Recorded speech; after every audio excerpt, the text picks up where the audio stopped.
The process of excitation-contraction coupling consists of all those processes involved between the time of generation of the action potential on the muscle sarcolemma and the actual contraction. As the action potential reaches the neuromuscular junction, vesicles containing acetylcholine fuse with the membrane of the nerve terminal, and acetylcholine is released into the cleft. Acetylcholine molecules rapidly diffuse across the cleft and bind to the acetylcholine receptors. Binding of acetylcholine to receptors immediately opens ion channels, allowing sodium ions to rush into the muscle fiber and potassium ions to diffuse out. Acetylcholine is then split to acetate and choline by cholinesterase, resulting in inactivation and closure of the channel.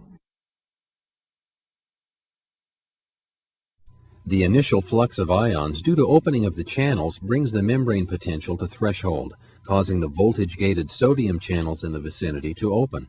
The resulting action potential is propagated over the entire surface of the muscle and also courses into the T-tubule system. As the action potential encounters DHP receptors in the T-tubules, it causes opening of the ryanodine calcium channels of the lateral sacs, thus allowing calcium ions to diffuse out of the lateral sacs and into the region of the myofibrils. Calcium then binds to troponin, resulting in movement of the tropomyosin-troponin complex away from myosin binding sites on actin. The contraction process continues as long as action potentials continue to reach the neuromuscular junction, thereby keeping the concentration of calcium elevated around the myofibrils.